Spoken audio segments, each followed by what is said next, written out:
দ্বাৰকালৈ যাব কৃষ্ণ গোসাঁই পাব পত্ৰখনি দিব আৰু ভাঙি পাতি কব ৰুক্মিণীৰ মনৰ কামনা কৰা সিদ্ধি কৃষ্ণ গুণনিধি কৃষ্ণ গুণনিধি বেদনিধি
ৰুক্মিণী দিয়া প্ৰেম পত্ৰখন লৈ কুণ্ডিল নগৰ অসমতে শদিয়াত কুণ্ডিল নগৰৰ পৰা দ্বাৰকালৈ যাত্ৰা কৰি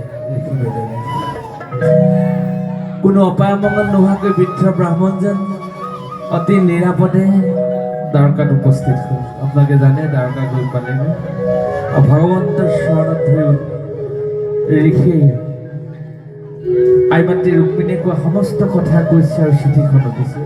হে ৰাম নমো নমো নাৰায়ণ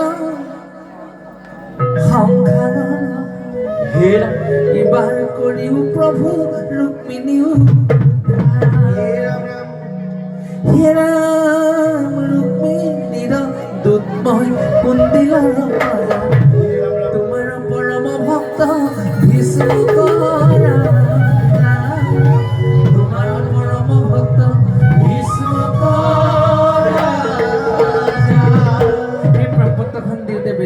সমস্তখিনি ঘটনা পৰিঘটনা কৃষ্ণৰ আগত অৱগত কৰিলে যে প্ৰভু ৰুক্মিণী দেৱীয়ে তোমাৰ চৰণত আত্মনিবেদন কৰিছে, কিন্তু ৰুক্মবীৰ ককায়েকে হ'লে তোমালৈ বিয়া নিদিয়ে, একমাত্ৰ শিশুপাললৈ বিয়া দিব। সেইখিনি তেখেতে ব্যৱস্থা কৰিছে, তুমি দেৱীক উদ্ধাৰ কৰা, নহ'লে কিন্তু দেৱী জীয়াই নাথাকিব।